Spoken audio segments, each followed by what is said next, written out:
Hey everybody, Ro Panuganti here, and you are editing your music videos way too slow. What I mean by that very presumptive statement is if you're not using this particular workflow and this trick that I've been using, you might be spending more time editing music videos than you really need to, and I'm going to show you how I do it. In order to do this trick, all you need to understand is multicam editing and proxy workflow. If you're not familiar with either of those, don't worry. I have a video that explains how multicam works and how proxies work with multicam editing, all in Premiere and DaVinci Resolve, and it's on my second channel, so I'll link that in the description or wherever this is placed. But what I want to focus on is if you edit with those giant split screen grid cut million people have shown at once video style that's gotten very popular with people playing in remote bands and of course online collaborations, I'm going to show you how you can take that to the next level without spending as much time adjusting and cutting and messing up everyone who's out of sync. We're going to do it a much easier way using the multicam interface. The steps that we're going to take are organize your clips, make proxies of your clips, make the multicam sequence, and then make your other sequences, and then finally quick edit. To organize your clips, just label them properly, say what instrument it is, and if there's a specific angle or anything about it, mention that in the title as well. It saves you a lot of grief in the long run.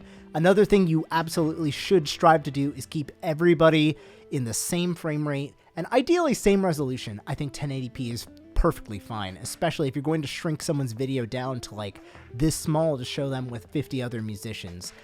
The other tip that I highly recommend is have everybody perform to the same master clip with a click track in there and have it audible. If someone's recording live for an improv solo, have them ideally sync it themselves if they don't mind, but we're going to try to reduce as much manual sliding around as you have to do and just automatically get this whole thing synchronized. Next, proxy your clips. If you don't know how to do that, we can do it in OBS right now. I have a project open, so let's take a look and I'll show you how to make proxies really quickly. In Adobe Premiere, we're looking at SplitScreen, a very appropriately named band that I recently edited a video for, Corridors of Time from the video game Chrono Trigger.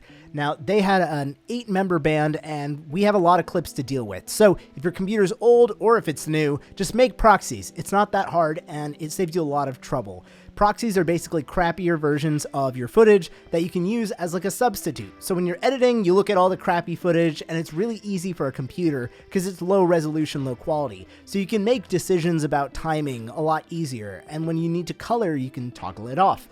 Again, check out my proxy and multicam video if you're not sure what that is. Go to your footage bin. You're organizing your bins, right?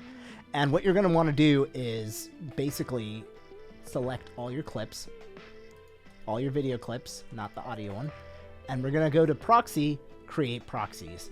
I don't have a great explanation for why this format happens to be the one I like, but if you're on an Apple machine, I just always assumed that QuickTime might be faster. You can always use H.264 just in case that's your preference or for any reason, and that'll be the version of your proxies that you generate. If you've made your proxies, we're already done with that step and your editing is going to go that much faster. I can't tell you how many times I wish I had proxy workflow put into my editing so that I could save hours of just staring at sluggish edits and not knowing what my footage really looked like. The next step is making the multicam sequence, which I'm sure many of you know how to do now in Adobe Premiere and Resolve, but if you don't, we just select our clips and go to multi-camera sequence and choose our song mixdown as the source of synchronizing. If it doesn't work, it's probably because one of the footage, one of the clips messed up or the audio wasn't very loud or they didn't play with the music in the background for any reason. You can name it anything you want. Of course, we're going to select audio for the synchronization, and we're going to choose mixdown just so that we know it's the overall audio that we're working with. And we can leave a lot of this stuff default. And of course, I like the camera names to be the clip names because that's what I named them in the first place in our organizing phase. Now I know to switch to sax or trombone or bass or guitar if they had one. Once you've done that, you're going to be met with a page just like this. I named it Corridors Bass MC or Multicam. Now this is kind of like a timeline, just like the one you would edit with, but don't edit this one because this isn't a timeline for editing. It's a timeline that we're going to shove into another timeline. Think of it more like a multi-camera sequence because that's actually what it's called.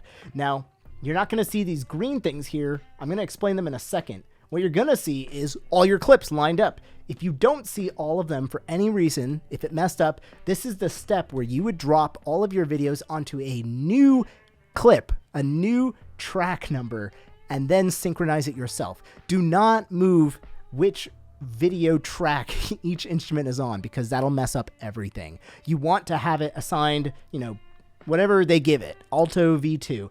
Now, obviously, this just basically synchronized our entire video, and we could have gone about making a new timeline this way. And I'm going to show you what that looks like right now. If I go into projects, I type in MC, bass MC, we can drag it into this new sequence button, or in whichever editor you're using, you can drag it into a new timeline. And now, what do we have? We have, boom, a multi-camera sequence in a timeline. And this timeline got default named the same thing as the multicam. That's confusing. So let's just call this like test. Cool. So now if I just wanted to edit this and have a bunch of shots of individual people, I can do that.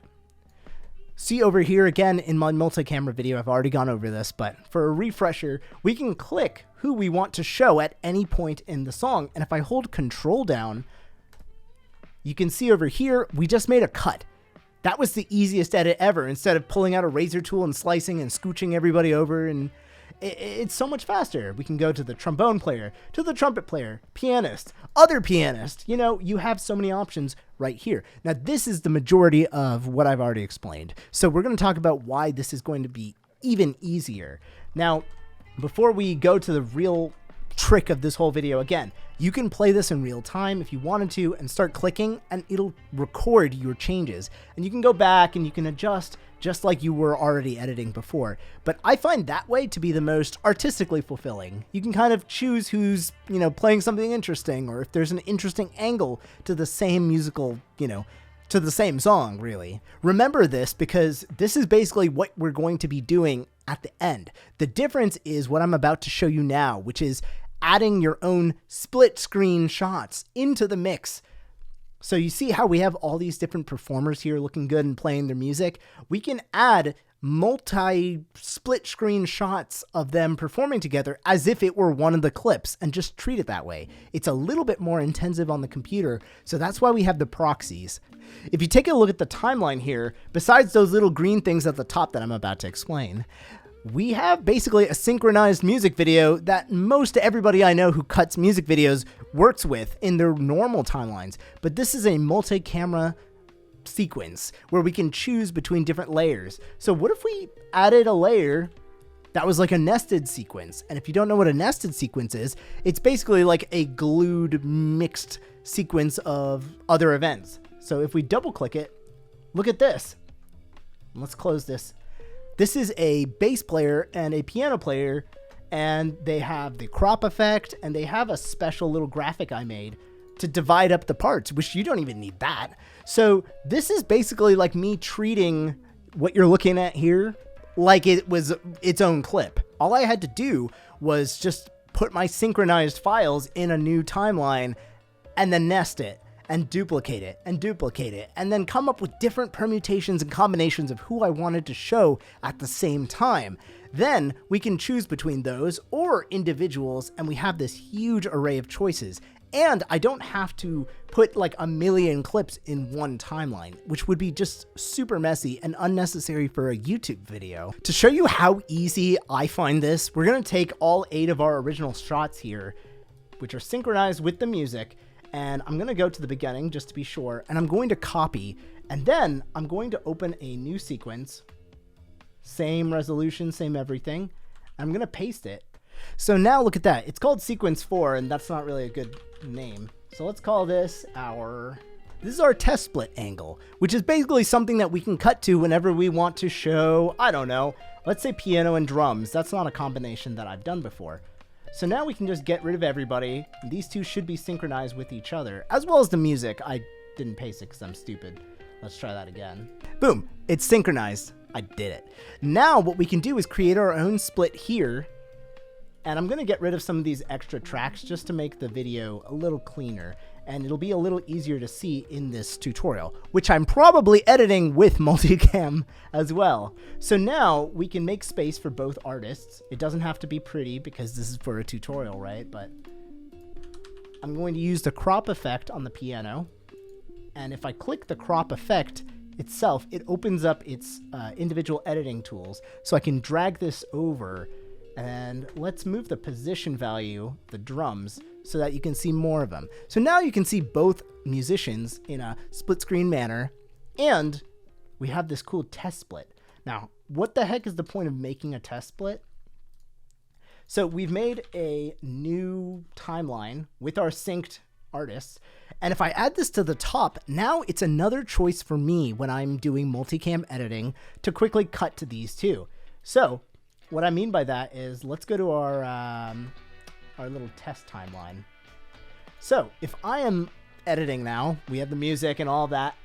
Now, instead of showing Eric here doing nothing, I can just click to the new split I made.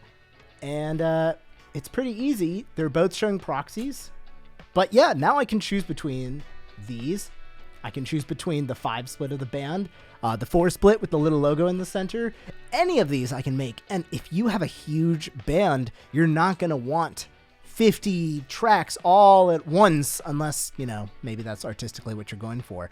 So as a result, this is such a fast, seamless, and more importantly, like less overwhelming interface for me. I hope this is kind of like a good way to introduce editors of, you know, these big online bands or remote collaborations and find a way to organize the work so you're not spending hours on the menial tasks. You're spending hours on the music, on the creativity, the color grading, the effects, the transitions, the things that will make your video yours. Because if I can get on my micro soapbox here, a lot of people can make these split screen videos and have. It is not a unique medium, but what you do with it, the music, the story you tell, the way that you're making your video different. At least for me, that's what's exciting. And I think that if we spend more time on that and less on these like confusing, daunting timelines, the more fun it'll be to edit together music videos. So please let me know if this in any way inspired you or helped you to approach editing big videos in a less daunting way. And if this does speed up your workflow, let me know. Again, I'm not an expert. I'm not a professional when it comes to Adobe Premiere or DaVinci Resolve. And I don't know if this is the most economic way to use your processor, but so far, so good. Thank you so much for watching the tutorial. Enjoy my main channel and let me know if I should do more of these. Bye-bye.